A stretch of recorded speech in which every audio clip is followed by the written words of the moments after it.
Es ese momento en el que nos volvemos a la palabra de Dios para escuchar la palabra del Señor. El texto que tenemos ante nosotros hoy se encuentra en Lucas capítulo 21. Lucas capítulo 21. Y como saben, si han estado estudiando la palabra de Dios con nosotros, el capítulo 21 del Evangelio de Lucas trata sobre el regreso de Jesucristo. De hecho, son las propias palabras de nuestro Señor sobre su regreso. Él tuvo mucho que decir acerca de la segunda venida. Dio este mensaje en el Monte de los Olivos en la noche del miércoles de la semana de la Pasión. Después de enseñar todo el día en el templo y enfrentarse a los líderes, se sentó al lado del Monte de los Olivos y habló con los discípulos sobre su segunda venida. El jueves, al día siguiente, celebraron la Pascua. El viernes fue crucificado. El domingo resucitó de entre los muertos. 40 días después ascendió al cielo, donde ha estado hasta que regrese. El mundo está muy familiarizado, al menos el mundo occidental, con los elementos de la Navidad, la historia del nacimiento de Jesucristo, la historia de su primera venida. La mayoría de la gente está familiarizada con Belén y un pesebre y José y María y que no había lugar en la posada, y la estrella y los ángeles y los pastores y los sabios, y tal vez incluso Herodes y la masacre de los inocentes. Estos son elementos preciosos de la conocida historia de la primera venida de nuestro Señor. Todos esos elementos son parte de un gran esquema de cosas que Dios ha revelado en las Escrituras. Hay al menos más de 300 profecías del Antiguo Testamento cumplidas en la primera venida de Jesucristo.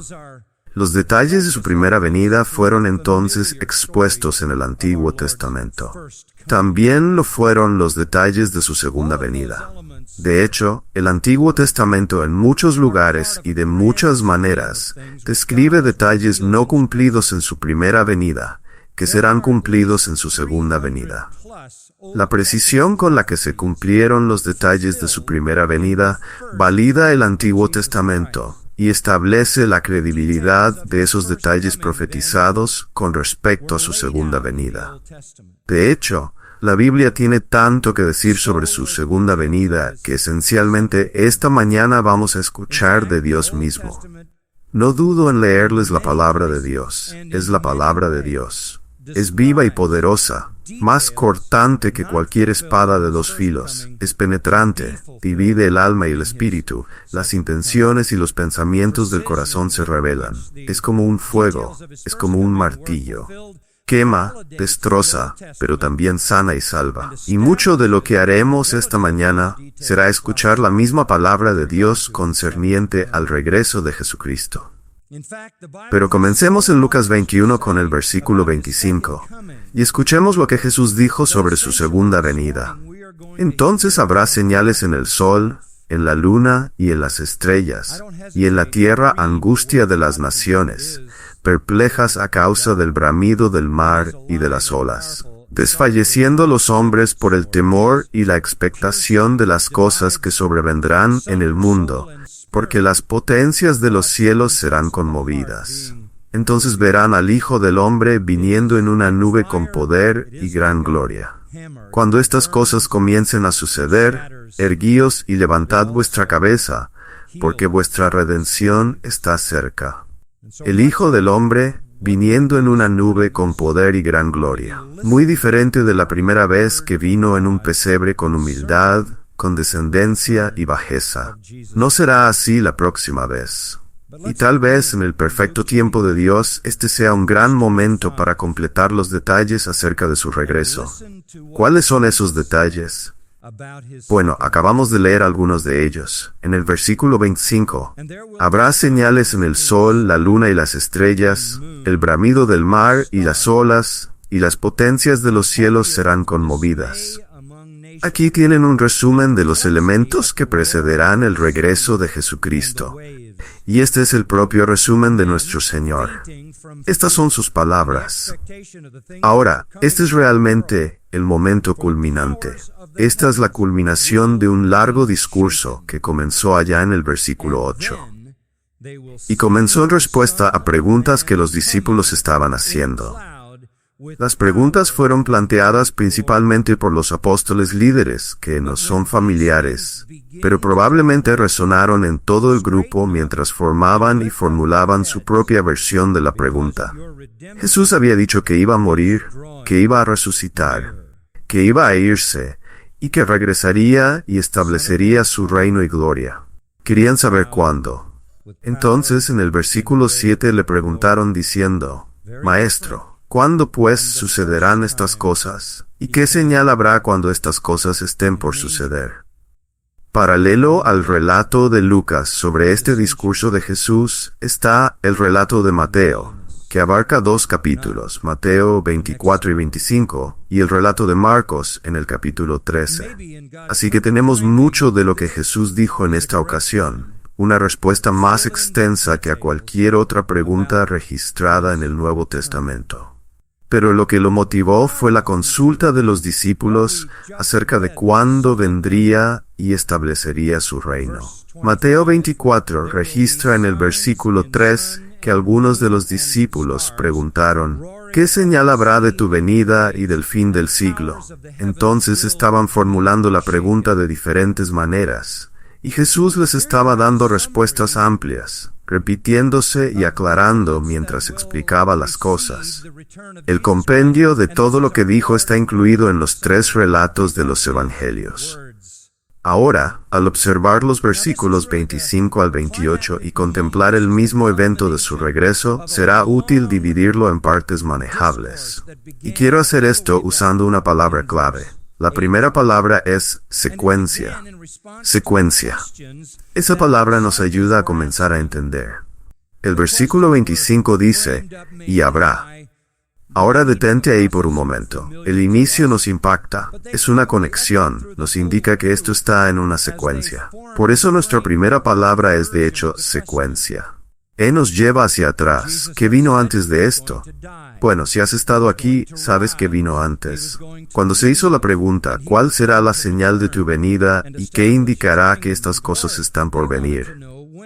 Jesús les dio respuestas amplias. Primero dijo, entre ahora y mi segunda venida habrá algunas realidades generales que necesitan conocer. La primera es el engaño. Vimos eso, ¿no? En el versículo 8.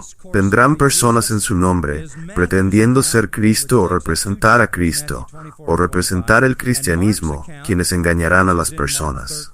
No los sigan. No sigan a falsos mesías ni a falsas formas de cristianismo. Proliferarán. Jesús había dicho esto de otras maneras en otras ocasiones, y aquí lo dice nuevamente. Esperen durante este periodo, entre las 2 venidas, una proliferación de falsos cristianismos.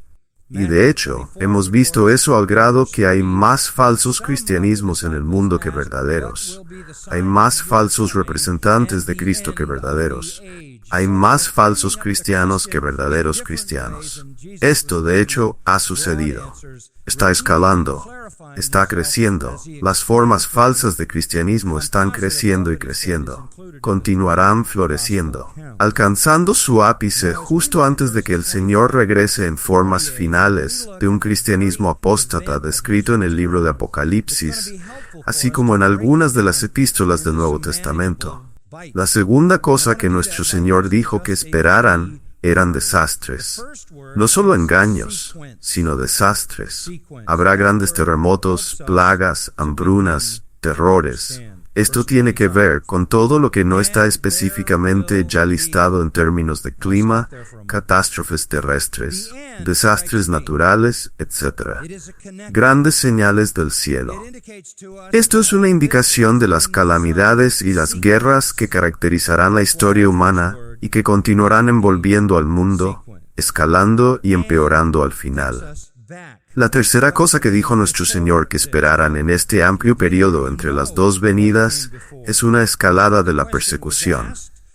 Os echarán mano, os perseguirán, os entregarán a las sinagogas y a las cárceles. En el caso de los judíos, las sinagogas eran los tribunales donde juzgaban a los cristianos y luego los encarcelaban en prisiones. Os llevarán ante reyes y gobernadores. Esto habla de la persecución por parte de los gentiles.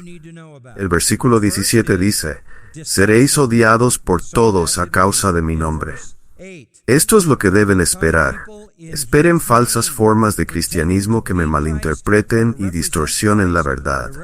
Esperen desastres globales continuos que empeoren al final. Y esperen ser perseguidos a lo largo de toda la historia hasta que yo venga. Estas cosas han sucedido, siguen siendo visibles para nosotros hoy y escalan y empeoran más y más a medida que se acerca el regreso de Cristo. También, pensando en la secuencia, pasamos de los versículos 8 al 19, características generales del periodo entre las dos venidas, a un evento específico en el versículo 20. En los versículos 20 al 24, Jesús dice, cuando veáis a Jerusalén rodeada de ejércitos, reconoced entonces que su desolación está cerca.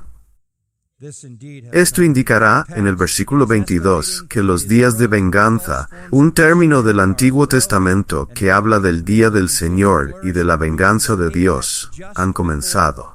Este es el tiempo, dice el versículo 22, en que se cumplirán todas las cosas que están escritas. Esta es la consumación de todo. Sabrán que están cerca del final cuando por última vez Jerusalén sea rodeada por ejércitos y su desolación esté cerca.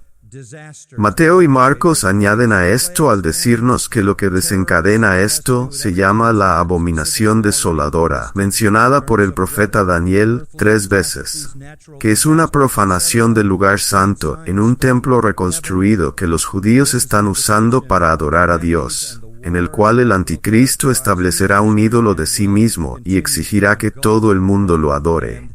Luego comenzará a volverse contra los judíos y a masacrarlos. El genocidio será su objetivo. Y luego intentará masacrar a los cristianos que hayan llegado a la fe durante ese periodo, gracias a la predicación del Evangelio en todo el mundo, en un intento por borrar de la tierra tal pueblo de Dios, Israel, como al pueblo de Dios, los creyentes. Secuencia. Tienes un largo periodo de tiempo descrito en los versículos 8 y 19. Luego, en los versículos 20 al 24, tienes ese periodo al final llamado el tiempo de la tribulación. En medio de ese tiempo de tribulación, que es un periodo de 7 años según Daniel 9, se lanza la gran tribulación. Es entonces cuando ocurre la abominación desoladora. Y luego, durante los últimos 3 años y medio, antes de que el Señor venga, todo el infierno se desata en este mundo. Dios juzga y utiliza a Satanás, utiliza a los demonios y utiliza eventos cataclísmicos de todo tipo para llevar a cabo estos últimos 3 años y medio de terror en el mundo. Al mismo tiempo se predicará el Evangelio y las personas creerán. Así que esa es la secuencia. Ahora está implícita en el versículo 25 en la palabra G. Está implícito que estamos en el flujo, pero no tenemos que depender de la implicación porque en el texto paralelo de Mateo 24:29 y de Marcos 13:24, ambos registran que Jesús dijo en realidad, después de la tribulación, después de la tribulación.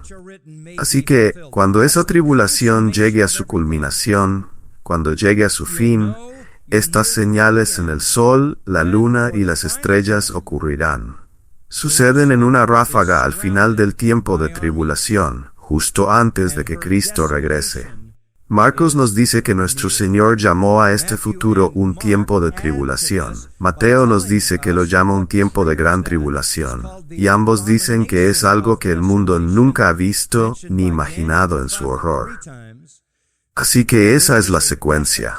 Hay un periodo de historia descrito por engaño, desastres y la angustia de la persecución. Luego al final hay un tiempo de tribulación, gran tribulación, en el cual el anticristo con su masiva coalición nacional viene a Jerusalén, establece la adoración de sí mismo como la única religión tolerable en el mundo, y luego se propone masacrar a los judíos, borrándolos de la tierra. Dios lo utiliza para juzgar a los judíos impíos, 2/3 de los cuales son masacrados. Dios protege a 1/3 que cree en Cristo, quienes son salvos para entrar al reino. También intenta masacrar a todos los gentiles creyentes en todo el mundo. Y por supuesto, Dios protege a muchos de los suyos, quienes también entran al reino. Eso lanza la gran tribulación. Una vez que comienza la gran tribulación, esos últimos 3 años y medio, los juicios de Dios comienzan a intensificarse hasta que finalmente, al final, ocurren las señales indicadas en los versículos 25 al 28. Esa es la secuencia. Cuando los demonios malignos y las personas malvadas hayan terminado el curso de su pecado en rebelión, cuando todo lo peor del vicio y la iniquidad se haya agotado, llegará el holocausto del juicio final de Dios. Esa es la secuencia. Una segunda palabra, y una importante, es escenificación. Escenificación. Este es el evento más grande en la historia del mundo, porque todo el mundo lo verá.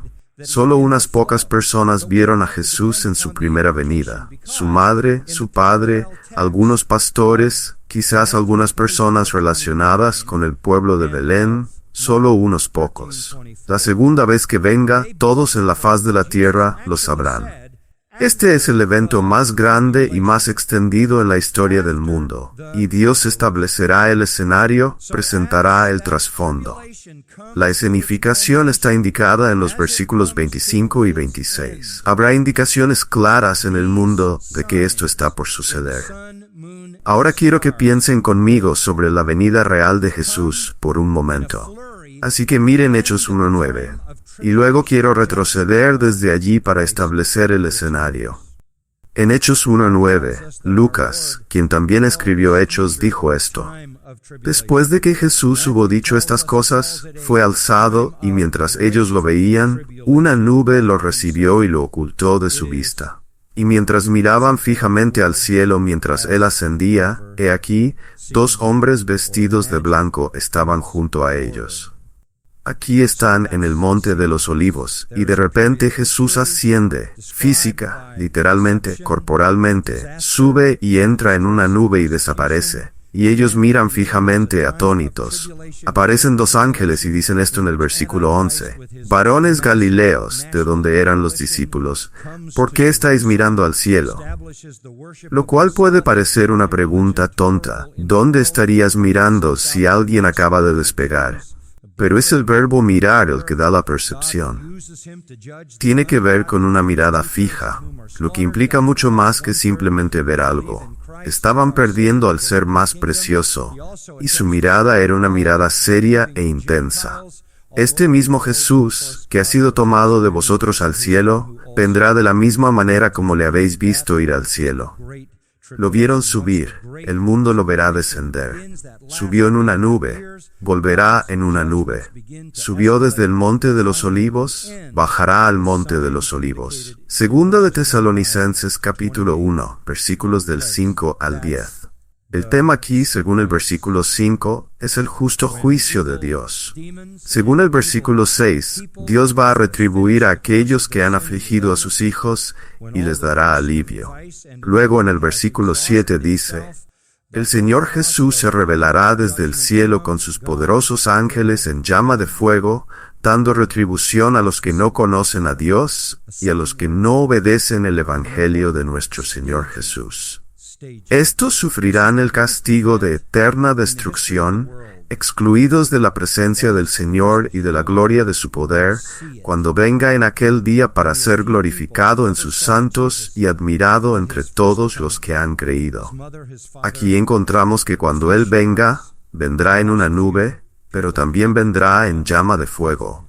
Vendrá acompañado de sus poderosos ángeles, y la nube es ciertamente una nube de gloria. Vendrá para impartir juicio y retribución a aquellos que no conocen a Dios y que no obedecen el Evangelio, para darles el castigo por su incredulidad. Destrucción eterna, lejos de la presencia del Señor y de la gloria de su poder. Pero también vendrá con un propósito positivo, para ser glorificado en sus santos en ese día y admirado por todos los que creen. Será visto por los incrédulos, que serán consumidos por el fuego de su juicio. Será visto por los creyentes, que serán reunidos en su reino y glorificados con Él. Para los creyentes, según Tito 2:13, estamos esperando la aparición de la gloria de nuestro gran Dios y Salvador Jesucristo. Según Filipenses 3:30, nuestra ciudadanía está en el cielo, de donde también guardamos al Salvador, el Señor Jesucristo. Primera de Tesalonicenses 1:10 dice, esperamos al Salvador, quien nos libra de la ira venidera. Vendrá físicamente, literalmente, corporalmente, bajará del cielo como ascendió al cielo.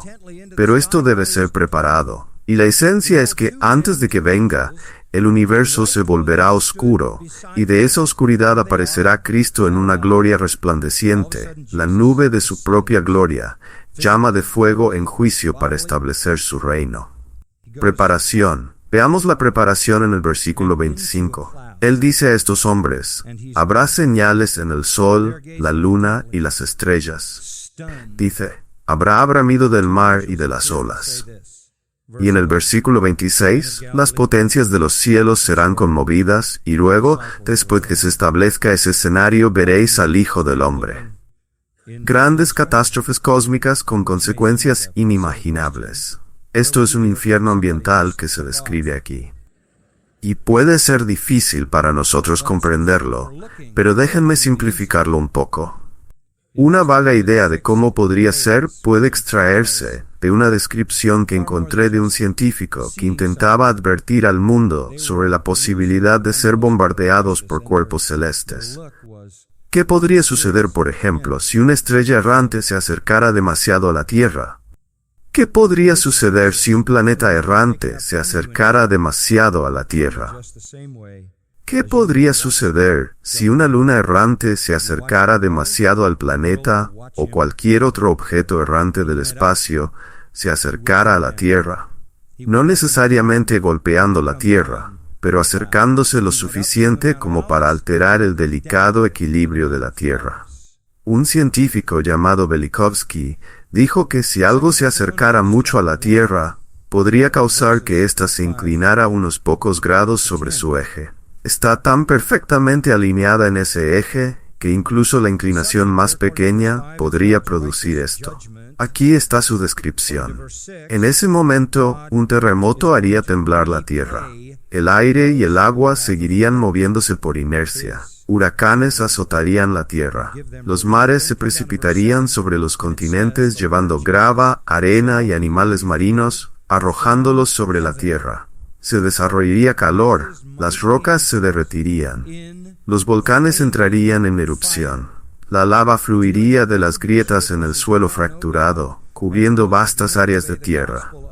Las montañas surgirían de las llanuras y viajarían trepando sobre los hombros de otras montañas, causando fallas y fisuras. Los lagos se inclinarían y se vaciarían. Los ríos cambiarían sus cauces. Grandes áreas de tierra con todos sus habitantes se deslizarían bajo el mar. Los bosques arderían y el huracán y los mares salvajes los arrancarían del suelo, apilándolos, ramas y raíces, en enormes montones. Los mares se convertirían en desiertos, sus aguas fluyendo salvajemente. Solo una ligera inclinación. El punto es que Dios puede, sin esfuerzo alguno, enviar este universo al infierno ambiental. Y lo hará. Pero, ¿cuáles son las señales en el sol, la luna y las estrellas? Él no las explica. ¿Y qué hay del bramido del mar y de las olas? Tampoco lo explica. ¿Y qué hay de las potencias de los cielos siendo conmovidas? No explica eso tampoco. Y el hecho de que no lo explique, y que sea tan dramático y tan horrífico, y el hecho adicional de que ningún discípulo le dijera, espera, ¿de qué estás hablando?, indica para mí que estaba diciendo cosas con las que estaban familiarizados. Es inimaginable que todos los cuerpos celestes se descontrolen en una especie de frenética locura mientras el universo desciende al caos cataclísmico. Es inimaginable. Pero no era algo nuevo para los discípulos, porque, como ven, eran judíos del Antiguo Testamento. Entendían exactamente lo que el Antiguo Testamento decía sobre estas cosas, y lo entendían bien. ¿Por qué? Porque estas partes del Antiguo Testamento seguramente eran las más dramáticas, Vamos a obtener un poco de educación sobre lo que ellos ya sabían. Vayamos a Isaías 13. Descubramos qué les habría sido familiar cuando oyeron sobre el sol, la luna, las estrellas, los mares, las olas y las potencias de los cielos conmovidas. Seguramente habrían recordado bien la familiar profecía de Isaías, que era regularmente leída en sus sinagogas, junto con todo el resto del Antiguo Testamento. Y no requería mucha explicación, así que les digo esta mañana, lo que les lea no requerirá mucha explicación tampoco. Esta es la palabra del Señor. Versículo 6 de Isaías 13. Gritad, porque el día del Señor está cerca. El día del Señor siempre se refiere al juicio. Cualquier periodo de juicio divino, era un día en el que el Señor actuaba. Pero hay un día final del Señor, el día escatológico del Señor al que los profetas finalmente miraron. Aquí está definido. Gritad, porque el día del Señor está cerca. Vendrá como destrucción del Todopoderoso. Ahí está la mejor definición bíblica del día del Señor. Es destrucción divina. Por tanto, todas las manos caerán y todo corazón humano desfallecerá. ¿No es esto lo que Jesús dijo en Lucas 21? Que los hombres desfallecerían de miedo y perplejidad. Ellos estarán aterrados, dice el versículo 8. Dolores y angustias los dominarán. Se retorcerán como una mujer de parto. Se mirarán unos a otros con asombro, sus rostros serán como llamas. He aquí el día del Señor viene, cruel, con furor y ardiente ira, para convertir la tierra en desolación y exterminar de ella a los pecadores. Porque las estrellas de los cielos y sus constelaciones no destellarán su luz. El sol se oscurecerá al salir, y la luna no irradiará su luz. Así castigaré al mundo por su maldad y a los impíos por su iniquidad. También pondré fin a la arrogancia de los soberbios, y humillaré la altivez de los despiadados. Haré al hombre mortal más escaso que el oro puro, y a la humanidad más rara que el oro de Ofir, el oro más precioso de todos. Haré que los cielos tiemblen y la tierra será sacudida de su lugar en la furia del Señor de los ejércitos, en el día de su ardiente ira. Es un Dios furioso el que vemos aquí, juicio que vendrá al final. Isaías, por supuesto, habló del juicio sobre Babilonia, pero eso fue solo una pequeña muestra previa de lo que vendrá sobre toda la tierra y el mundo entero. Vayamos al capítulo 24 de Isaías, otro capítulo que habría sido leído regularmente durante toda su vida en sus sinagogas y enseñado por sus maestros. Isaías 24:1. He aquí, el Señor vacía la tierra, la devasta, deforma su superficie y dispersa a sus habitantes. Y el pueblo será como el sacerdote, el siervo como su amo, la criada como su señora, el comprador como el vendedor, el prestamista como el deudor, el acreedor como el deudor. ¿Qué significa esto? Que todos serán iguales. Este juicio no tiene consideración por las variables normales en la sociedad. La tierra será completamente devastada y totalmente saqueada, porque el Señor ha hablado esta palabra. La tierra se lamenta y se marchita, el mundo languidece y se marchita, los exaltados del pueblo de la tierra se desvanecen. También la tierra está contaminada por sus habitantes, porque transgredieron las leyes, violaron los estatutos, quebrantaron el pacto eterno. Por tanto, una maldición devora la tierra, y sus habitantes son declarados culpables. Por esto, los habitantes de la tierra son quemados, y pocos hombres quedan. A veces quiero gritar estos versículos cuando escucho a alguien decir que Dios ama a todos y solo quiere lo mejor para ti. Este es el juicio pronunciado sobre un mundo pecador. Si avanzamos al versículo 19 del mismo capítulo, o al versículo 18, y sucederá que el que huya del ruido del desastre caerá en el hoyo, y el que suba del hoyo será atrapado en el lazo. Porque las ventanas de arriba están abiertas, y los cimientos de la tierra tiemblan. La tierra es completamente destrozada, la tierra está partida, la tierra es sacudida violentamente. La tierra tambaleará de un lado a otro como un borracho, y se balanceará como una choza. Su transgresión es pesada sobre ella, y caerá para no levantarse jamás. Entonces sucederá en aquel día.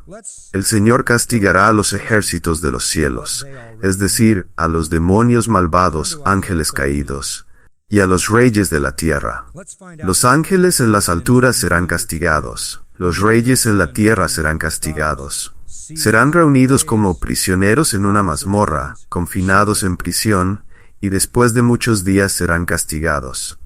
La luna será humillada, y el sol se avergonzará, porque el Señor de los ejércitos reinará en el monte Sión y en Jerusalén, y su gloria estará delante de sus ancianos. Esta es la victoria de Cristo sobre todos los impíos del mundo, el exterminio de los pecadores en todo el mundo, el día final de la venganza de Dios.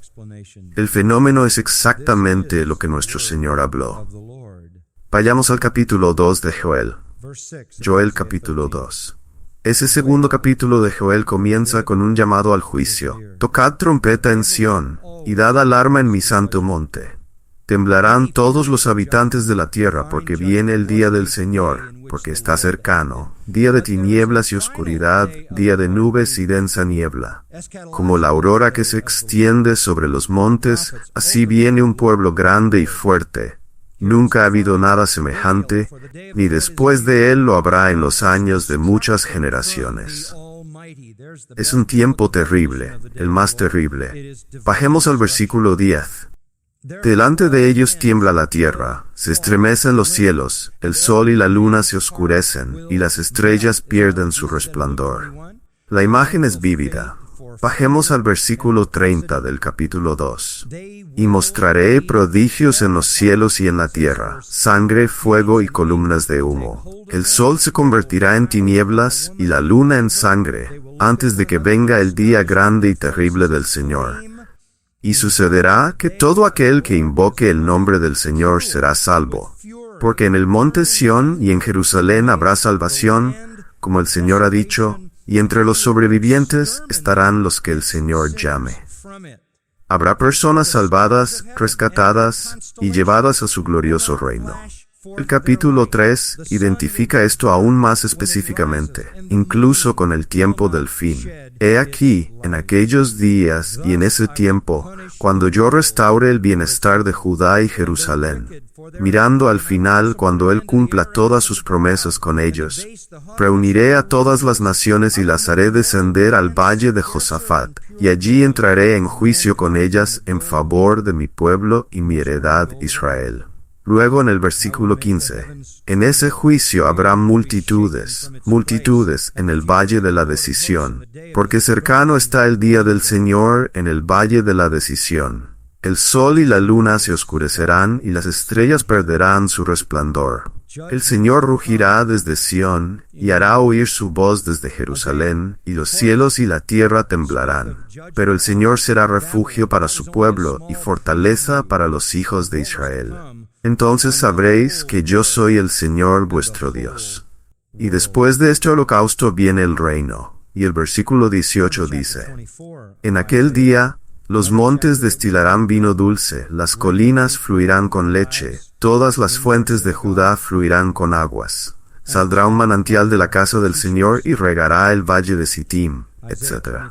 El desenlace, cuando Dios renueve la tierra y la regenere en su reino. Ellos conocían todos estos pasajes. También habrían estado familiarizados con Ezequiel 38. Es necesario que veamos eso. Solo quiero leer algunos fragmentos más. Dame unos minutos más, ¿sí? ¿Ese reloj está correcto? Eso es imposible. Solo un momento. Sí, Ezequiel 38, esto es tan importante.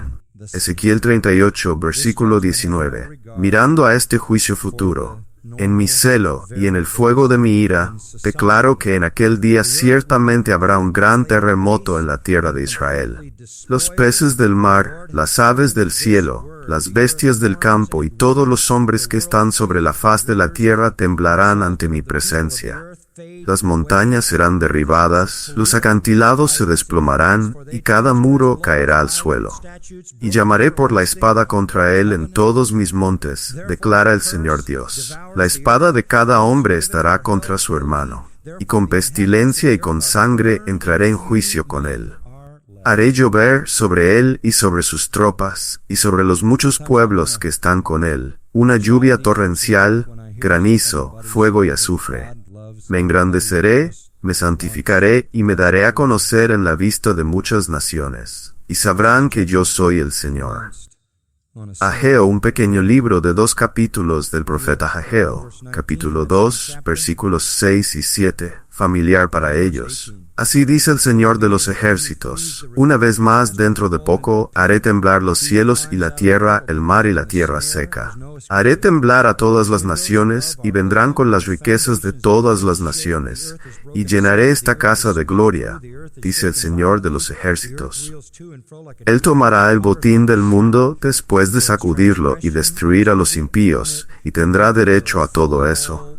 Mía es la plata, y mío es el oro, declara el Señor de los ejércitos.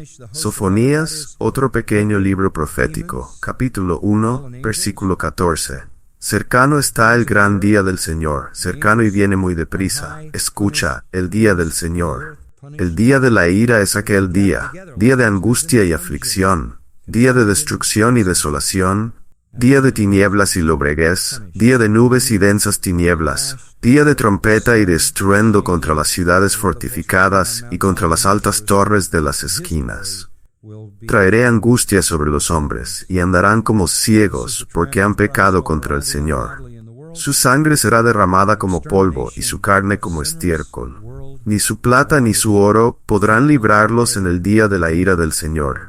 Y toda la tierra será devorada en el fuego de su celo, porque hará una destrucción total verdaderamente espantosa de todos los habitantes de la tierra. Eso es todo. Ese es el final. Ahora, los simples discípulos conocían todas esas profecías, y cuando Jesús dijo lo que dijo, sabían de qué hablaba. El juicio final justo antes de su regreso. Vayamos al libro de Apocalipsis y cerraré con esto. En el libro de Apocalipsis, a Juan, uno de esos apóstoles, se le dio una revelación adicional sobre estas mismas señales que afectan los cielos, la tierra, el sol, la luna, las estrellas, los mares y las olas. A Juan se le dieron visiones de los juicios finales al final del tiempo de la tribulación. Apocalipsis 6, 12. En los 7 años de tribulación, los juicios surgen de 7 sellos. Esos 7 sellos se extienden a lo largo de los 7 años. Cuando te acercas al final y llegas al 6º y 7º sello, los juicios se intensifican. Aquí está el 6º sello, versículo 12. Hubo un gran terremoto, el sol se volvió negro como un saco de pelo de cabra negro, completamente negro. El sol se apaga, la luna entera se volvió como sangre, que se endurece en la oscuridad. Las estrellas del cielo cayeron sobre la tierra, como la higuera deja caer sus higos verdes cuando es sacudida por un fuerte viento. Y el cielo fue desgarrado como un pergamino enrollado. Abres un pergamino como este y luego lo sueltas, y se enrolla rápidamente. El cielo se enrolla como un pergamino. Cada montaña y cada isla fueron movidas de su lugar. Esto tiene que estar cerca del final, porque no es un planeta habitable. Los reyes de la tierra, los grandes hombres, los comandantes, los ricos, los poderosos, todo esclavo y todo hombre libre se escondieron en las cuevas y entre las rocas de las montañas, y decían a las montañas y a las rocas: caed sobre nosotros y escondednos de la presencia de aquel que está sentado en el trono y de la ira del Cordero, porque ha llegado el gran día de su ira, y ¿quién podrá sostenerse de pie? Este es el futuro de nuestro planeta. El capítulo 8 describe el 7º sello. Y del 7º sello, que es el último, surgen 7 trompetas. Las 7 trompetas forman parte del 7º sello. Veamos algunas de ellas.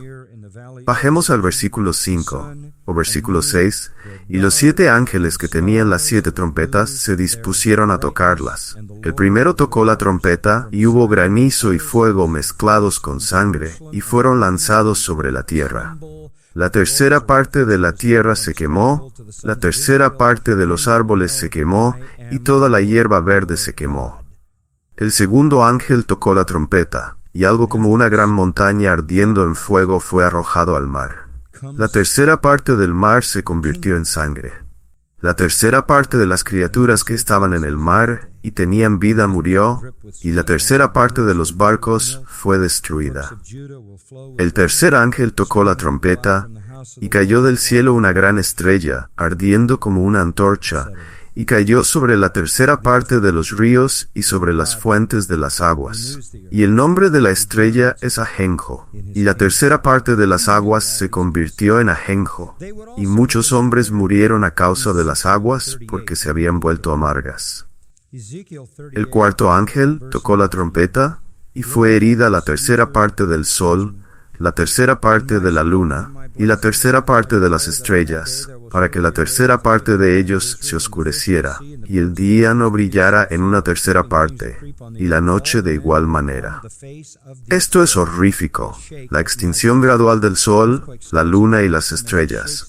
Cuando esto comienza a suceder, el día y la noche se alteran, las cosas dejan de crecer, las mareas cambian. Los tsunamis ocurren por todas partes.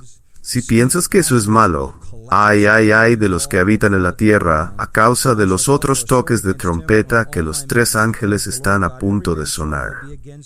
En el capítulo 16 de la séptima trompeta surgen 7 copas. Estas son los elementos finales de juicio absoluto, los juicios de las copas. Miremos al versículo 8 del capítulo 16. El cuarto ángel derramó su copa sobre el sol, y le fue dado quemar a los hombres con fuego.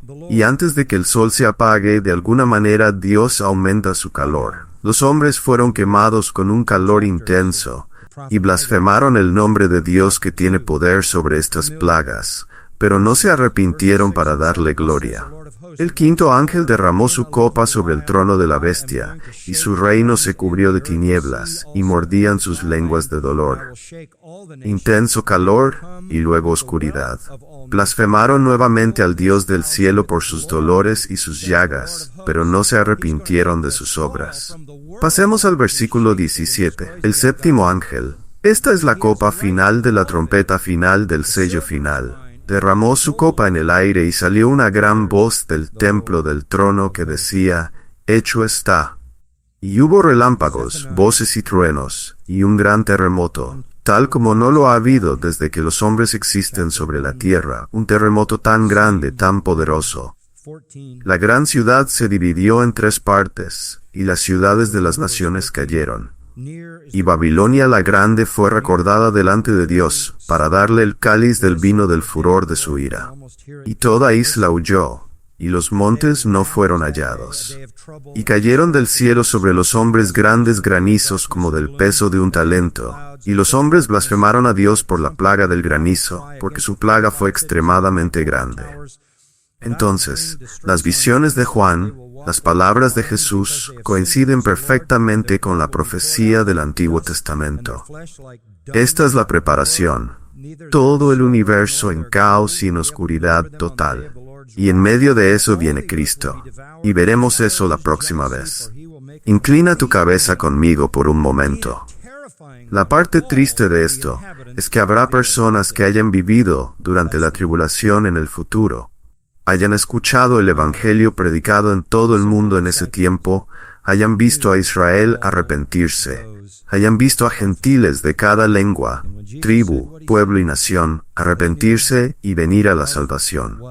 Ellos habrán sido advertidos una y otra vez de que Jesús viene en juicio. Habrán visto los sellos, habrán visto las trompetas, habrán experimentado los juicios de las copas.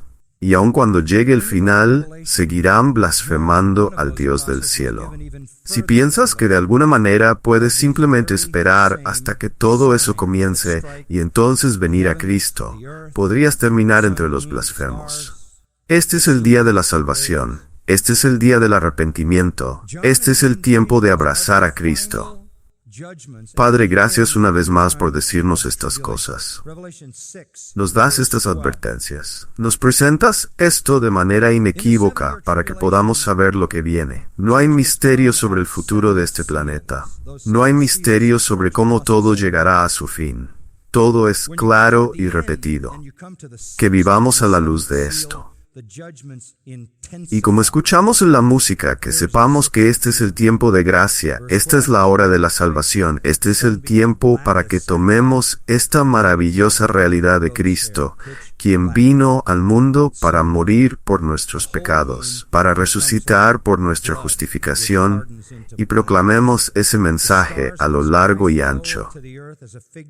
Danos una pasión por el Evangelio, que lo llevemos hasta los confines de la tierra, que supliquemos a los hombres que se reconcilien con Dios mientras hay tiempo, que muchos vengan a la fe en Cristo antes de morir o antes de enfrentarse a este juicio horrible.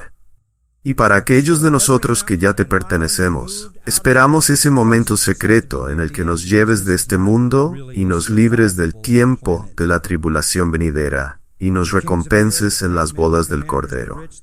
Gracias, Señor, por salvarnos. Salva a los pecadores hoy para tu gloria. Oramos en el nombre de Cristo. Amén.